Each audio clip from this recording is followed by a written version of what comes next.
Welcome back to Euro Roundup, everybody. Of course, we're looking at the Bundesliga at the moment, as that's the only active major European league right now. Joining me today is Patrick van Straten, and we are starting with our first winner, obviously, is Bayern Munich, and in particular, Thomas Müller, because he equalled Kevin De Bruyne's assist record. Talk to us then, Pato, what happened at the weekend? Yeah, well, obviously the big game of the weekend was Bayern Munich versus Bayer Leverkusen, taking place at the Bayer Arena on Saturday. And it looked like it might actually be a competitive match before kickoff. Leverkusen were in 5th, fighting to stay in the race for Champions League football. Gladbach had lost to Freiburg on Friday, so that meant that Leverkusen had a real shot at getting into 4th place. On the other hand, Bayern, in first, only needed 3 more wins to secure the title, but had only won 1 of their previous 6 at the Bayer Arena. So there was plenty to play for and plenty in the form book to suggest that it was going to be a tight game. But it wasn't. Leverkusen got off to a pretty good start. Lucas Alario, who was in for the injured Kai Havertz, opened the scoring after 9 minutes. That's his 7th goal in 10 starts. It was initially ruled out for offside, but then VAR overturned it. He's now only 4 goals off Havertz's team-leading 11 goals, despite playing 1,150 minutes fewer. So it does just seem that, like, if you get some minutes at Bayer Leverkusen, you are going to get goals and assists. It doesn't matter what position you play in or how good you are. But anyway, it was the first goal Bayern had conceded in almost 8 hours of football away from home in the Bundesliga. That is absolutely insane. He managed to make this just pretty simple run, really. Like, there was the space between Pavard and Alaba. Boateng was on the ground. And for Bayern, it was a bit uncharacteristic. They've been allowing just 0.7 expected goals per game against them since the return to action in the Bundesliga. However, Bayern did manage to respond in style. They solidified their rear line, only allowing Leverkusen 1 more shot in the first 45 minutes, and then went on to have 11 efforts of their own and score 3 of them. With absolutely brutal response in that first period. And by that point, by the break, it was pretty much game done. Yeah, pretty much game done and dusted. Of course, the goals coming from Kingsley Coman, a nice finish on the break. And then Goretzka, that really nice left-footed finish back across the keeper. That's his 5th of the season, actually, and all of them have come after Christmas. So congratulations to him on a little bit of an upturn in form.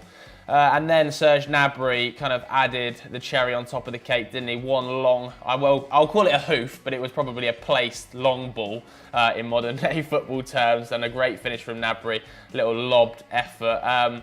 Bayern now 11 consecutive league wins, 5 wins from 5 since the restart. Obviously, they are winning and have pretty much now won the Bundesliga. Want to mention Thomas Müller as well. I mentioned him at the start. He is having a season for the ages. 20 assists already. 7 goals as well. An absolute assist machine under Hansi Flick. In doing so, of course, he edges ahead of Kevin De Bruyne's Bundesliga record, which was 19. And that was set for Wolfsburg back in 2014-15. I think Emil Forsberg did it as well for RB Leipzig in 16-17. But yeah, Thomas Müller now the record holder with 20 assists. No player in the whole Bayern squad has contributed more goals since Hansi Flick came in. He's contributed 22 in Hansi's time.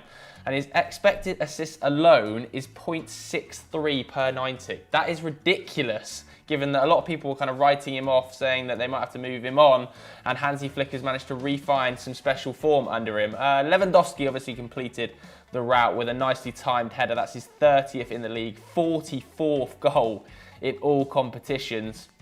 And Bayern now have 90 goals after just 30 Bundesliga games. That's obviously a new record. 62 of them have come under Hansi Flick in just 20 games. That's another record. Hansi Flick obviously now, has he been given the permanent job, Pato? I can't remember, or is he still in that temporary role? I thought that they kind of said that he's going to carry on for the time being. I don't know if they've said, like, I think he's just the manager now, yeah. Yeah, I think he's just the manager, and you know what? He's deserving of it so far. Definitely the best team I've watched so far in the flesh, of course, when they blew Chelsea away at Stamford Bridge. Silver lining, though, for Bayer fans. 17 years old, 34 days. Wirtz became the Bundesliga's youngest ever goal scorer at the weekend.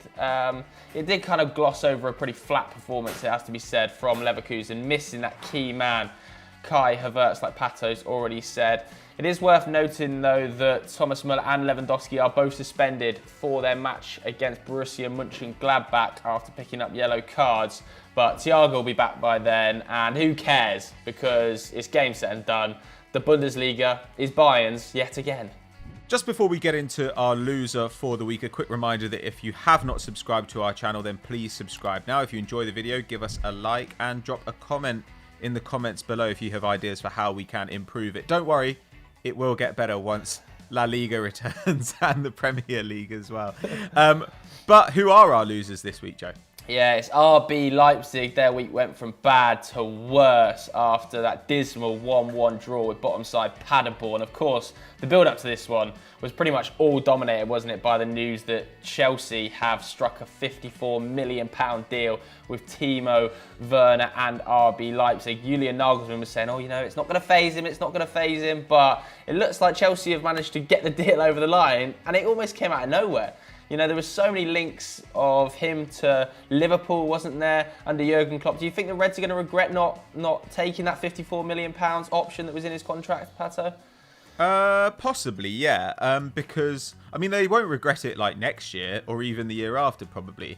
But at some stage, they're going to have to move on from their current front three. And I think it's unlikely that you'll be able to find a striker as good as Werner is now for the sort of price that Werner is going to cost Chelsea. Like, if you in a couple of years' time want to go and get, Kai Havertz or you want to go and get Jadon Sancho or whoever it might be, you're going to pay far, far more than it looks like Chelsea are paying for Werner. I think he's one of the best number 9s in the world at the moment. And to be honest with you, I'm absolutely staggered that there hasn't been more competition for this signing. Though, as far as I know, it might be that they've agreed the deal, but it may not be signed yet. It's possible, I suppose, that another club could feasibly come in and kind of trump them for him. But I don't know. As somebody who does not want Chelsea to be good next season, this is a really frightening addition to the squad. Yeah, I think there's only 1 or 2 days left until that clause expires as well. So really? If the deal gets done, it's going to get done pretty quickly. I can't believe that Chelsea have managed to get this deal over the line so quickly. I think it's a brilliant signing. I think it's good competition for Tammy Abraham. And, I believe this is the window they get the 53 million or 55 million for Alvaro Morata from Atletico Madrid. Okay. So effectively, they're swapping out Morata for Timo Werner, which seems like a very, very positive deal from all parties. I would imagine that at least one of Pedro and William will leave now, definitely this coming summer with the arrival of Timo Werner. Of course, Ziyech coming as well, Pulisic, Callum Hudson-Odoi, and the returning Ruben Loftus-Cheek, who probably wants to play in a little bit more of an advanced role under Frank Lampard. So I think Timo Werner is just... if I was a Chelsea fan, I'd be so buzzing to get this deal over the line. And he started pretty well on the weekend, despite this fee. Obviously crafted that opening goal from Patrick Schick after just 27 minutes. Had 2 very good chances of his own that he didn't take, though. But that was pretty much as good as it got for RB Leipzig, who fell to the basement boys of the Bundesliga, and they'll be absolutely gutted. Nagelsmann will have been absolutely stewing. Things really went wrong in the 43rd minute when 21-year-old centre-back Deo Upamecano showed a little bit of immaturity, booting the ball away, having fouled Paderborn forward Streli Mamba. That gained him a second yellow card, reduced Leipzig to 10 men just before half-time. And I think that was kind of the moment the game changed, wasn't it, Pat? Yeah, that was just the second red card of Upamecano's career, by the way, which is actually quite impressive given how open Leipzig have often been over the last few years. But Paderborn really grasped the opportunity. They went on to outshoot the Red Bulls 12-9, had more possession as well. To be honest, Leipzig should have been out of sight. Dani Olmo came very close. Timo Werner missed an open goal from a tight angle. It's actually the 15th Bundesliga game he's failed to score in. Probably the toughest to take, given that he did put together 4 shots against the division's weakest opponents, completed 3 dribbles, had an 86% pass completion. So he'll be disappointed not to get on the score sheet despite the assist. Anyway, Paderborn's pressure paid off in the 91st minute when Peter Golaci could only parry the ball into Christian Strodiek's path and he smashed home. That pretty much kills off any remaining Leipzig title hopes, as dim as they were. They're 11 points behind Bayern with 4 games to play. Now it's just a matter of trying to solidify a Champions League place because of the competition behind them. Paderborn, on the other hand, firmly rooted to the bottom of the table on 20 points, 8 points behind Fortuna Düsseldorf in the playoff spot. So I think both of these seasons are done, but at least they managed to have some dignity in this match, I guess, for Paderborn. But anyway, ending Leipzig's title hopes, and Timo Werner gone. Not a good week for Red Bull fans.